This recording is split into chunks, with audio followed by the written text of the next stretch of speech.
नमस्कार, मैं हूँ मानसी सुदर्शन। आप देख रहे हैं सिटी मूड न्यूज। मैं आप सभी दर्शकों का करती हूँ स्वागत। अब बढ़ते हैं खबरों की तरफ।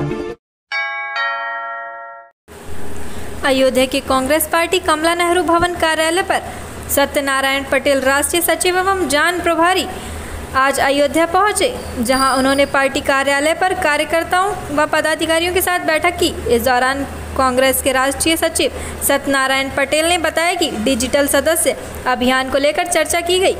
9 अगस्त क्रांतिकारी दिवस है और 15 अगस्त को स्वतंत्रता दिवस 75वीं वर्षगांठ मनाई जाएगी। उसी को लेकर हम लोग एक पदयात्रा हर जनपद में निकालना है। उसी को लेकर संगठन में चर्चा की गई और तय करने की बात की गई। यह पदयात्रा हर ब्लॉक व विधानसभा से होते हुए लोकसभा मुख्यालय पहुंचेगी। इस पदयात्रा में जो भी दिशा निर्देश होंगे शहर कांग्रेस कमेटी को हम दे चुके हैं और अब हम लोगों ने नगर निगम चुनाव को लेकर के बैठक की है और हमने पूरे दमखम के साथ नगर निगम चुनाव कांग्रेस पार्टी के कार्यकर्ता लड़ेंगे। हमारी कांग्रेस की डिजिटल सदस्यता के बारे में चर्चा और 9 अगस्त को क्रांति दिवस है और 15 अगस्त को हमारा 75वीं वर्षगांठ हम देश की मना रहे हैं। उसको लेकर एक पदयात्रा हर डिस्ट्रिक्ट में निकलना है। उसकी हमने संगठन से चर्चा की और तैयारी करने के लिए बोला है।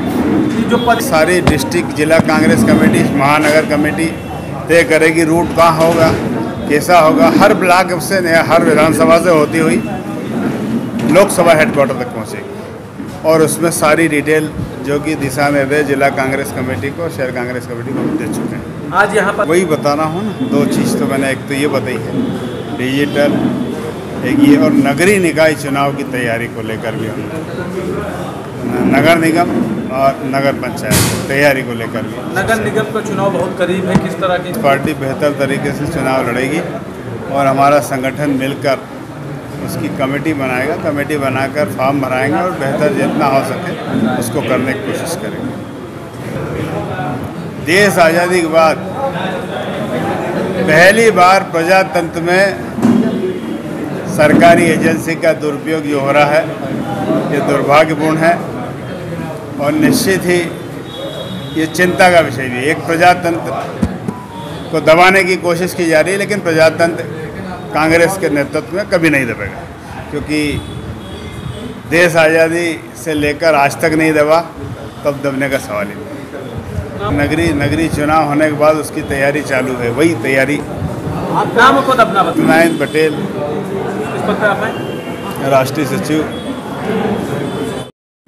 राष्ट्रीय सचिव और इस जोन के प्रभारी सत्यनारायण पटेल मुख्य अतिथि के रूप में आए।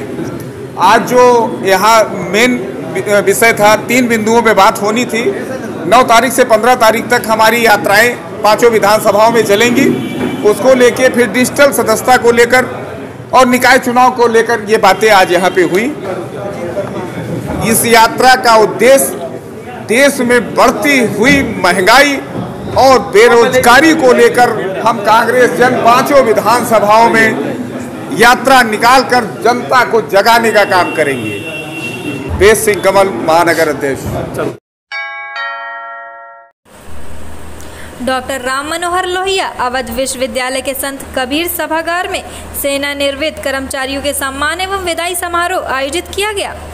कार्यक्रम के मुख्य अतिथि विश्वविद्यालय के सलाहकार समिति के अध्यक्ष एवं मुख्य कुलानुशासक अजय प्रताप सिंह, विशिष्ट अतिथि कुल सचिव उमानाथ तथा वित्तीय अधिकारी पूर्णेंदु शुक्ला थे। कार्यक्रम की अध्यक्षता विद्यालय कर्मचारी परिषद एवं संघ के अध्यक्ष डॉक्टर राजेश सिंह, संचालन डॉक्टर महेंद्र चंद्र तिवारी द्वारा मां सरस्वती की प्रतिमा पर माल्यार्पण एवं दीप प्रज्वलित कर किया गया।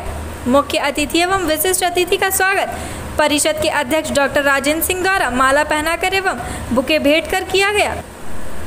सेवानिवृत्त कर्मचारी गोपनीय विभाग के प्रशासनिक अधिकारी रमेश श्रीवास्तव, स्टोर विभाग के प्रशासनिक अधिकारी अरुण सिंह तथा उपाधि विभाग के प्रधान सहायक सहदेव मौर्य को अंगवस्त्र, स्मृति चिन्ह, रामचरितमानस आदि भेंट कर भावभीनी विदाई दी। मुख्य अतिथि ने कहा कि कर्मचारियों के अभी तक किए गए कार्यों की प्रशंसा करते हुए इन सभी कर्मचारियों ने जिस विभाग और पटल पर कार्य किया है हमेशा बड़े ही लगन और निष्ठा से किया है। विशिष्ट अतिथि कुल सचिव उमानाथ ने सेवानिवृत्त हो रहे कर्मचारियों के अभी तक किए गए कार्यों की सराहना की। कर्मचारी परिषद अध्यक्ष डॉक्टर राजेश सिंह ने कहा कि सेवानिवृत्त हो रहे सभी कर्मचारियों ने निष्ठा, लगन और मेहनत से कार्य संपादन की प्रशंसा करते हुए सभी के अच्छे स्वास्थ्य एवं उज्जवल भविष्य की शुभकामना प्रेषित की। विद्यालय कर्मचारी परिषद और संघ द्वारा आज हमारे 3 वरिष्ठ कर्मचारी श्री गणेश श्रीवास्तव जी, श्री अरूप सिंह जी और श्री सहदेव मौर्य जी रिटायर्ड हुए। उनके उपलक्ष्य में ये संत कबीर सभागार में विदाई और सम्मान समारोह रखा गया, जिसमें हमारे विश्वविद्यालय के सलाहकार समिति के अध्यक्ष प्रोफेसर अजय प्रताप सिंह जी, कुल सचिव उमानाथ जी और अन्य हमारे वरिष्ठ कर्मचारी, लगभग सैकड़ों की तादाद में हमारे सारे कर्मचारी मौजूद रहे। उनको भावभीनी विदाई दी गई और उनके उज्जवल भविष्य की कामना किया गया। डॉक्टर राजेश सिंह, कर्मचारी परिषद अध्यक्ष।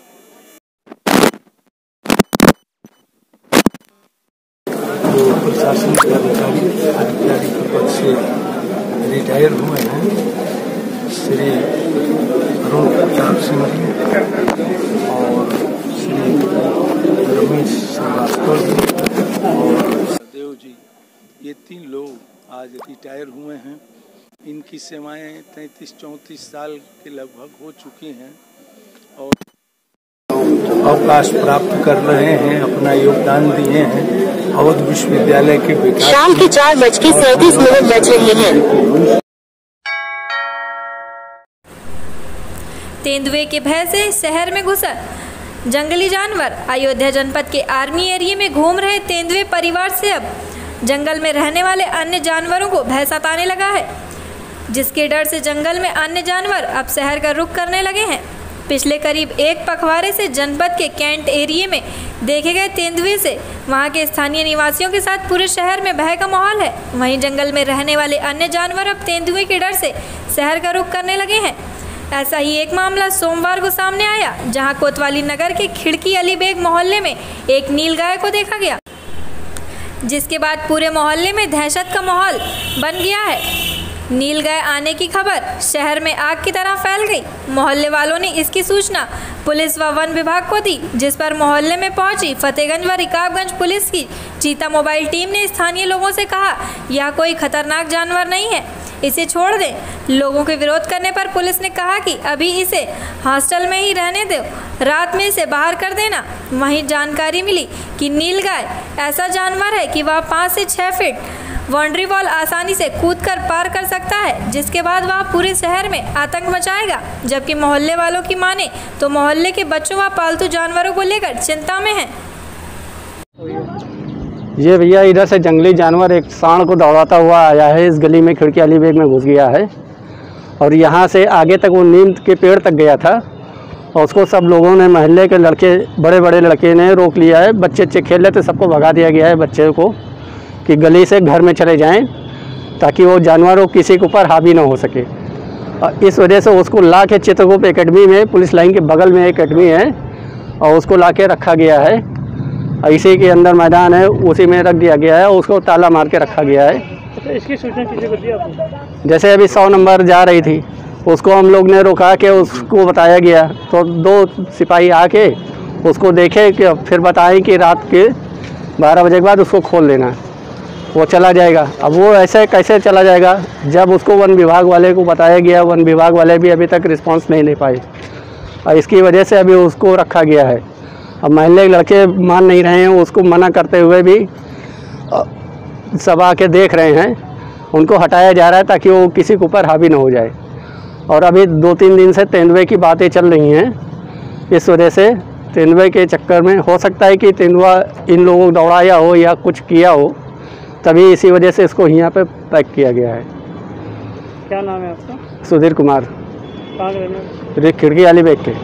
एक जंगली जानवर खतरनाक था, वो ये सिविल लाइन से भागते हुए खिड़की अली बेग में आया हुआ है, जिससे खिड़की अली बेग के बच्चे बड़े सब दहशत में आ गए हैं। और उसको हम लोग ने रोक के रखा था कि कहीं आगे ना बढ़े, किसी का नुकसान ना पहुंचाए। इसी वजह से हम लोग चित्रकूट हॉस्टल में उसको भगा के और ला के उसी के अंदर बंद कर दिया गया है। और सूचना दिया गया था पुलिस वाले लोग को, 100 को सूचना दी गई थी। तो डायल 100 आई, देख के गई है और उन्होंने ये कहा है कि जैसे अभी तो देख के गए कहीं ना कि 11-12 बजे रात को उसको छोड़ दिया जाए।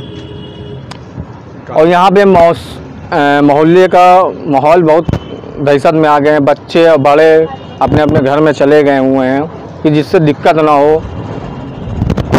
और दौड़ा भी रही है, काफ़ी लोग को बंद कर दिया गया था इसी वजह से। और उसी के आधार पर हम लोग क्या नाम है मैदान में रख दिया है। और उसके बाद वन विभाग ने जो चित्रकूट के रहते हैं उन्होंने सूचना दिया है। अभी तक कोई आया नहीं, इसको आके देख ले, उसका कोई कार्रवाई करे कि किसी के ऊपर दिक्कत ना पहुँचे, किसी को घटना ना हो, किसी के ऊपर बच्चे सब अपने। जंगली जानवर जैसे अभी तेंदुआ का वो डर चल रहा है कि 3-4 तेंदुए हैं, और उसी की दहशत की वजह से ये भाग के आया हुआ है। काफ़ी देर से यहाँ पे वो है, कल से लगभग भागा हुआ, तो आके आज मोहल्ले में हल गया। वो क्या नाम है? मोहम्मद सलीम। रविवार को मुहर्रम का आगाज़ हो चुका है। घर घर इमामबाड़े सज गए हैं और मजलिस मातम का सिलसिला जारी है। इसी कड़ी में पहले मुहर्रम को कई जुलूस निकाले गए जो अपने तयशुदा मार्गों से होते हुए अपने स्थान पर पहुंचकर खत्म हुए। इसी कड़ी में चौक की मस्जिद हसन रजा खां से जुलूस उठकर राठ हवेली पर जाकर संपन्न हुआ। इस मौके पर ताजिया दरान कमेटी के अध्यक्ष हसन इकबाल ने कहा कि यह दहशतगर्दी के खिलाफ एक जंग है। अमन और शांति का पैगाम देने के लिए इमाम हुसैन ने अपने 72 साथियों की कुर्बानी 3 दिन के भूखे प्यासे रहकर दी थी। उन्होंने कहा कि किसी भी दौर में जुल्म नहीं रहा है, जुल्म का खात्मा होना है। चाहे जिस मज़हब में जुल्म करने वाला हो उसका खात्मा हुआ है और होगा। इमाम हुसैन के अमन और शांति भाईचारे के पैगाम को हम लोग हर साल मुहर्रम के ज़रिए सीनों पर मातम करते हुए दुनिया को देते हैं, क्योंकि अत्याचारी यजीद इस दुनिया में बुराई फैलाना चाहता था। शराब, जुआ और जितने भी गैर सामाजिक कार्य थे वह चाहता था कि हम अपनी हुकूमत में लागू करें। इसी बात का विरोध इमाम हुसैन कर रहे थे, जिनको यजीद की फ़ौज ने 3 दिन भूखा प्यासा रहकर शहीद कर दिया। तब से आज तक मजलूम इमाम हुसैन का गम हर इंसानियत पसंद, हक पसंद लोग मनाते हैं। आपको बताते चले कि इमाम हुसैन का गम मनाने वाले सिर्फ मुसलमान ही नहीं हैं, हर मज़हब और मिलत के लोग बड़े ही अकीदत के साथ इमाम हुसैन की शहादत का गम मनाते हैं। जिस चौक से उठकर एक राजन भाई हैं जो राठवेली में रहते हैं, उनके घर पर ये समाप्त होगा। और इस जुलूस निकलने का उद्देश्य ये है कि हम लोग शहादत क्या नाम है मज़लूम करबला इमाम हुसैन इस्लाम की शहादत जो दहशतगर्दी और बेइंसाफ़ी के ख़िलाफ़ थी, और उसके ख़िलाफ़ थी कि जो लोग चाहते थे कि दुनिया में वो हर गलत चीज़ धर्म से जोड़ दी जाए, जैसे जुआ, जैसे शराब, जैसे वो सारी चीज़ें, और दुनिया के अंदर बदअमनी फैल जाए। तो उसके ख़िलाफ़ ये उनका जिहाद था। और उन्होंने इसलिए अपनी जान दी क्योंकि जान देने से सोच मरती है, और उन्होंने उस सोच को हमेशा के लिए क़त्ल कर दिया। इसलिए आज भी उस सोच के जो लोग हैं वो पूरी दुनिया के अंदर अमन व अमान कायम रखना चाहते हैं। और हम इसके ज़रिए ये बताना चाहते हैं कि हम कल भी दहशतगर्दी के ख़िलाफ़ थे और आज भी हम दहशतगर्दी के ख़िलाफ़ हैं। सिर्फ ये है। और ये जो मुहर्रम का जुलूस है, ये जो उठता है और ये जो मुहर्रम मनाया जाता है, सिर्फ इसी की याद में मनाया जाता है कि लोग ये समझ लें कि दहशतगर्दी की दुनिया में कोई जगह नहीं है, सिर्फ इंसानियत की जगह है, सिर्फ मानवता रहेगी और कोई नहीं रहेगी। और इसके अलावा जुल्म कभी भी नहीं रहेगा। चाहे जो भी जालिम है उसको ख़त्म होना पड़ेगा, चाहे वो किसी दूसरे रिजीम में आया हो, दूसरे धर्म में, दूसरी शक्ल में आया हो, या चाहे इस इस्लाम में किसी भी शक्ल में आया हो, उसका सिर्फ दमन होना है और जुल्म को हमेशा के लिए ख़त्म होना है। ये उसी के लिए हम लोग इसका पैगाम देते हैं कि हम लोग जुल्म के ख़िलाफ़ हैं, दहशतगर्दी के ख़िलाफ़ हैं, जो इंसानियत के दुश्मन हैं उनके ख़िलाफ़ हैं। हम इंसानियत को बरकरार रखना चाहते हैं और जुल्म को ख़त्म करना चाहते हैं और दहशतगर्दी को ख़त्म करना चाहते हैं। मेरा नाम हसन इकबाल, मैं ताजिया दरान कमेटी का अध्यक्ष हूँ। 29 से पहला जुलूस निकला था। आज पहली मुहर्रम है तो चौक की मस्जिद से शौकत साहब के इमामबाड़े जा रहा है जुलूस। और एक जुलूस गया है आपका क्या नाम है खुद महल, एक राजा गली 3 जुलूस निकले हैं, 2 और कोठा पार्चा वजीरगंज। हम लोग इमाम हुसैन की शहादत का गम मना रहे हैं। जो शहादत दीन बचाने के लिए दी थी उसको हम लोग मना रहे हैं। देश हमारा है कि हम अपना गम मनाएं। जो शहादत दी थी उन्होंने की आपसी प्यार मोहब्बत की, भाईचारे की, वो बना रहे, वो कायम रहे, है ना। मोनू मिर्जा।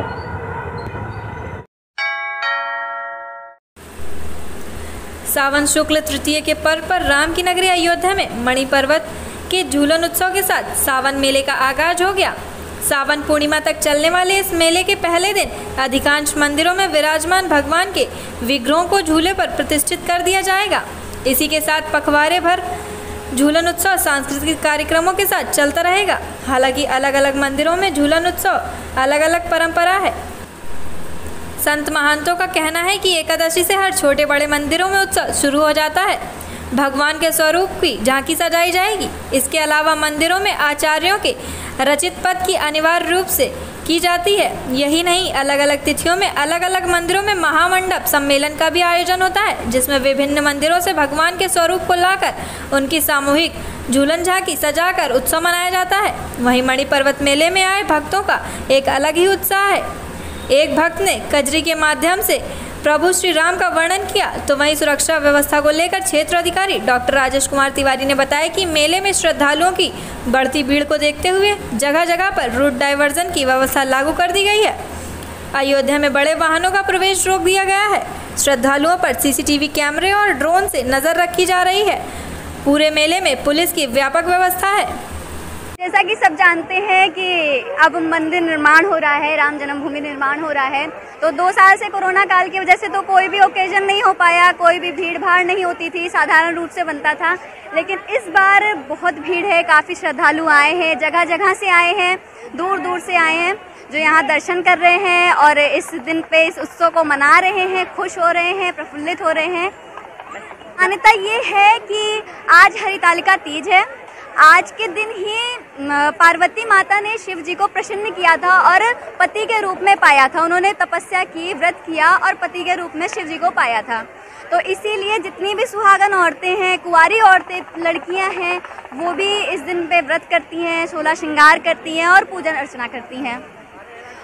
और आज के दिन से ही, हरितालिका तीज के दिन से ही मणि पर्वत पे झूला पड़ता है। जितने अयोध्या के जितने मंदिर मठ हैं, वहाँ से भगवान यहाँ आते हैं, दर्शन होता है, यहाँ झुलाए जाते हैं। और उसके बाद से आज के दिन से ही 10 दिन 15 दिन तक, रक्षाबंधन तक अपने झूला पड़ता है। सारे मंदिरों में भगवान को झूला झुलाया जाता है। आप एक लोक गायिका भी हैं और इस वक्त कजरी भी गाई जाती है, तो थोड़ा अपने माध्यम से बताइए हमारे दर्शकों को किस तरीके से कजरी गाई। जैसे हमारे अयोध्या का अवध का पारंपरिक गीत है, अवध का झूला है, वो मैं आपको सुनाती हूँ। सिया संग झूले बगिया में राम ललना, सिया संग झूले बगिया में राम ललना, जहाँ पड़ा है हिडोरा, जहाँ पड़ा है हिडोरा, आठों झाम ललना, सिया संग झूले बगिया में राम ललना। राम सिया झूले लखन झुलावे, राम सिया झूले लखन झुलावे, आज मन भयो है, आज मन भयो है, निहाल सजना, सिया संग झूले बगिया में राम ललना, सिया संग झूले बगिया में राम ललना। ये स्वरूप सरकार सदगुरु सदन गोलाघाट से आए हुए हैं। ये परंपरा जो है हजारों वर्षों से चली आ रही है। ऐसी मान्यता है कि भगवान श्री राम माता सीता के साथ यहीं मणि पर्वत पर झूला झूले थे। तब से संतों ने झूलाना प्रारंभ किया। भगवान राम का त्रेता युग बीत गया, द्वापर आया, फिर कलयुग आया।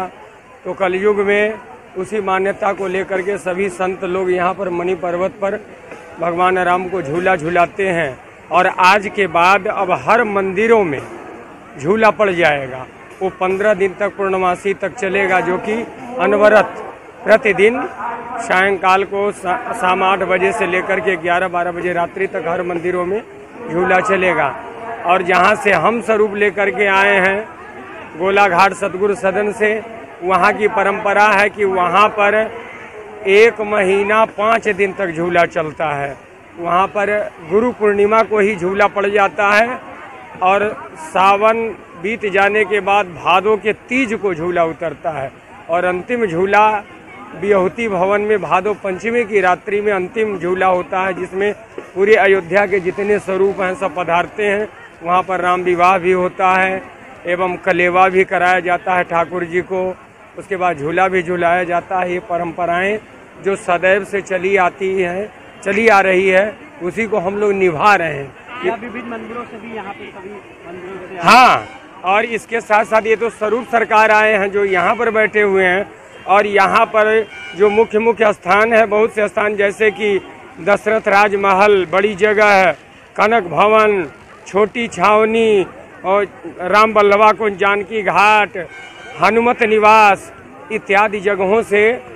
देखिए, अमरपथ का प्राचीन मेला आज यहाँ पे शुरू हो रहा है, जिसके लिए सभी प्रमुख मंदिरों से प्रमुख विग्रह यहाँ आते हैं और यहाँ पे झूला झूलाया जाता है भगवान जी लोगों को। उसके बाद यहाँ लोग दर्शन करते हैं, पूजन करते हैं, उसके बाद चले जाते हैं। आने जाने के लिए अलग अलग रास्ते बनाए गए हैं।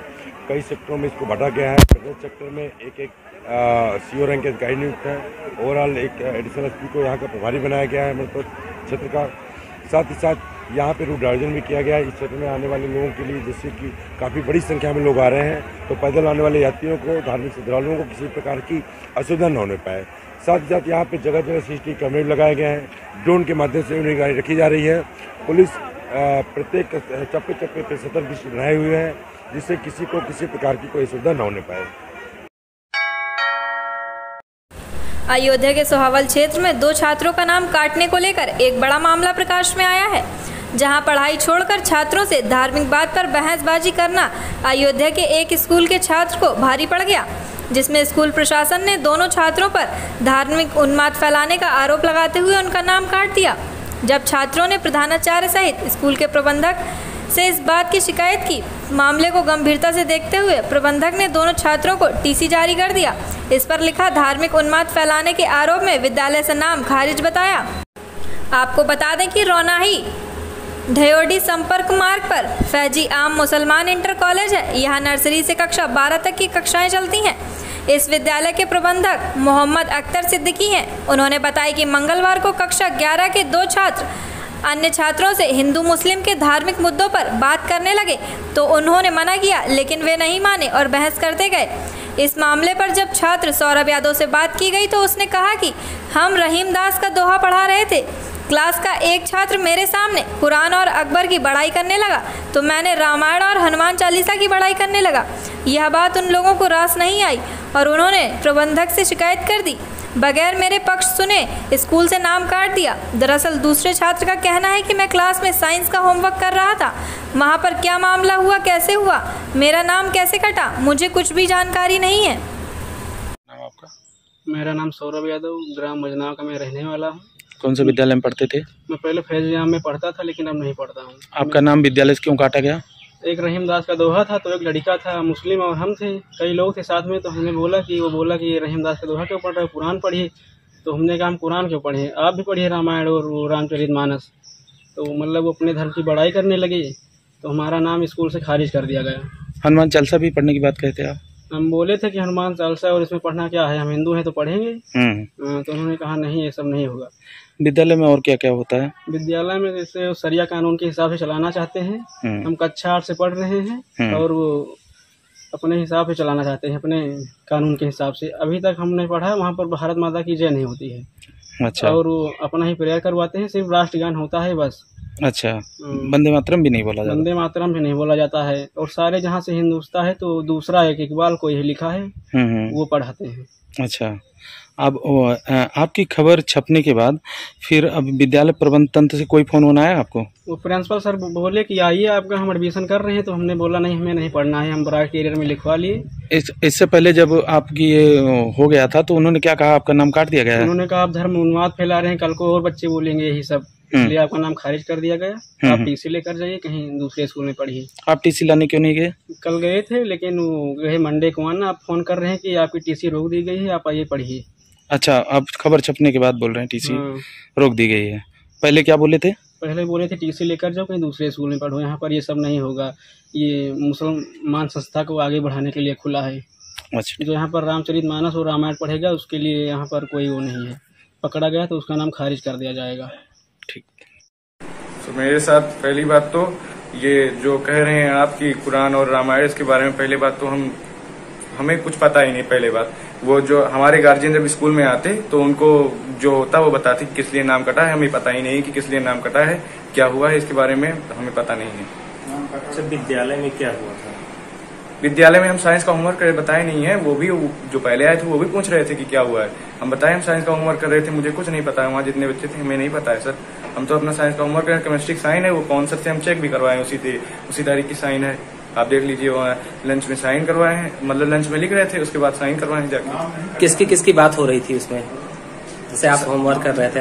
सर हम होमवर्क कर रहे थे तो हम अपना सब्जेक्ट जो लिख रहे थे उसमें ध्यान देंगे कि सर बाद में ध्यान देंगे, जो बगल क्लास में बहुत बड़ा क्लास है ना तो उसमें बहुत लोग बैठे हैं तो क्या सभी लोग बातें हम। क्या नाम है आपका? मतवेंद्र प्रताप। किस क्लास में हो? 11th। हमें पता ही नहीं था, वो हमको बताया कि आप अपने गार्जियन को बुला के लाइए, तो हम तो अपने घर पे गए कि हमारे गार्जियन जाएं वहाँ पर, अब वो पता करें कि नाम कटा है कि नहीं कटा। आधार है, इसका कोई आधार नहीं है। जिस तरीके से आरोप लगता है कि विद्यालय में प्रेयर नहीं होती है, ये गलत है।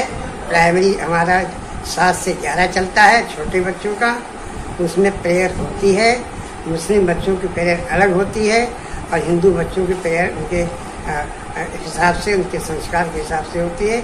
उसमें गायत्री मंत्र तक हम पढ़ाने का आदेश दिए हुए हैं। और 11 से और जो सेकंड से इंटर तक के बच्चे हैं, क्योंकि हमारे कॉलेज में इतना ज़्यादा उछल पुछल रहती है, उधर एक छोटा और एक बड़ा, तो उसमें प्रेयर नहीं हो पाती। टाइम भी हमारे पास 11 से 3:30 का रहता है, तो उसमें हम इसकी व्यवस्था नहीं कर पा रहे हैं। अच्छा, जो आरोप है कि आपके यहाँ वंदे मातरम के नारे नहीं लगते हैं और मुस्लिम नहीं, वंदे मातरम के नारे कब लगेंगे?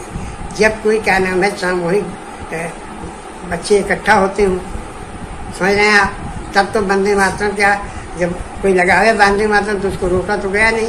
हमारे यहाँ 15 अगस्त 26 जनवरी 2 अक्टूबर के मौके पर एक सामूहिक होता है, उसमें सब कुछ होता है, राष्ट्रगान होता है, भारत माता की जय बोली जाती है, सारी चीजें होती हैं। अच्छा, एक आरोप है कि जो खबर चली सोशल मीडिया पे या न्यूज पेपर में कि धार्मिक उन्माद फैलाने के कारण 2 बच्चों को निष्कासित किया गया है, उस पर क्या, उतना क्या मामला? उसमें क्या है, अभी आपके समक्ष मैंने बच्चों के साथ रजिस्टर रखे और उसके आपने फोटो भी लिए, उसमें कहीं ये बात लिखी हुई है कि धार्मिक उन्माद के कारण का नाम काटा गया है।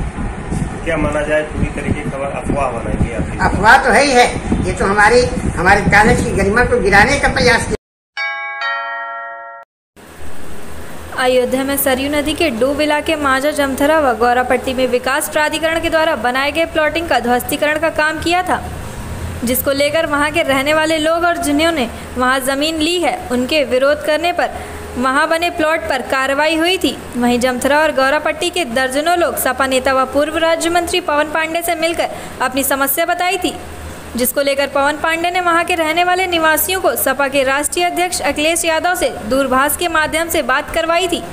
इसी मामले को लेकर आज एक स्थानीय होटल में सपा के पूर्व राज्य मंत्री पवन पांडे ने प्रेस कॉन्फ्रेंस के दौरान बात रखी। पवन पांडे ने बताया कि ताराजीपुरम और गौरापट्टी में लगभग 70% जमीन सेना में सेवा करने वाले सैनिकों और पूर्व सैनिकों की है, लेकिन योगी सरकार ने बिना नोटिस के उनके बने घरों पर बुलडोजर चलवा दिया। इस दौरान पवन पांडे ने कहा, अगर वहां की जमीन डूब क्षेत्र में थी तो उस जमीन की खारिज दाखिल कैसे हो गई? यह भूमाफिया और सरकार की मिलीभगत से हो रहा है।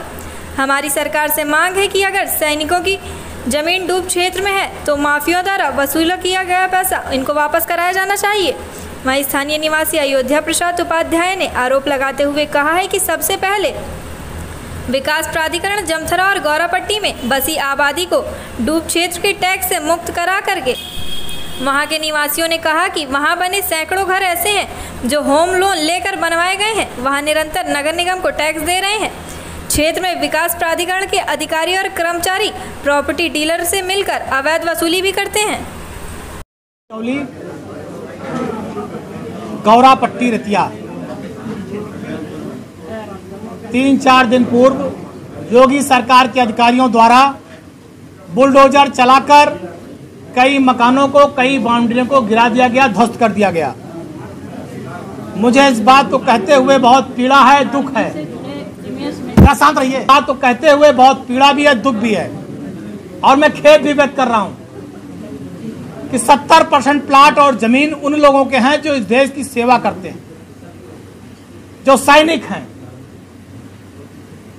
एक एक पाई, एक एक पैसा जोड़कर जिन्होंने जमीन, प्लाट और मकान बनाया, और उनके प्लाट पर, मकान पर बुलडोजर चलाने का काम योगी आदित्यनाथ की सरकार के अधिकारियों ने किया। मैं सिर्फ ये कहना चाहता हूं कि जिन भूमाफियाओं और अधिकारियों के गठजोड़ से ये काम हुआ है, योगी सरकार को उन पर कार्रवाई करनी चाहिए। वहां पर बंधा बना हुआ है, दसियों साल से न वहां बाढ़ आया है, न पानी आया है। सैकड़ों लोगों के वहां पर मकान बने हुए हैं, सैकड़ों लोगों के वहां पर मकान बने हुए हैं, 2-2, 3-3 मंजिला, लाखों रुपए के मकान बने हैं। कुछ मकान गिरा दिए गए, कुछ को गिराने की नोटिस दी गई है। आप बताइए, अगर वो गलत थे तो जमीन की दाखिल खारिज कैसे हुई, जमीन की रजिस्ट्री कैसे हुई, जमीन बेची कैसे गई? अगर वो बाढ़ क्षेत्र था तो बाढ़ क्षेत्र में जमीन कैसे बेची गई, उसकी रजिस्ट्री कैसे हुई, इसका जिम्मेदार कौन है? पहले तो हम मांग करेंगे, सारे सब बाढ़ क्षेत्र है ही नहीं वहां। जो लोग, हजारों लोगों ने मकान बनाया, हजारों लोगों की आबादी वहां रह रही है, तो जिन लोगों ने प्लाट लिया उनको मकान बनाने का अवसर दें। अगर नहीं दे सकते तो इनकी जमीन का पैसा, रजिस्ट्री का पैसा, जितना पैसा लगा है, इनका एक एक पाई इनकी सरकार वापस कराए, क्योंकि ये देश के सैनिक हैं, देश की सेवा करते हैं। इन्हीं के दिन रात जब ये सेना में खड़े होते हैं बॉर्डर पर, तो हम यहाँ खुली हवा में सांस लेते हैं और आराम से सोते हैं।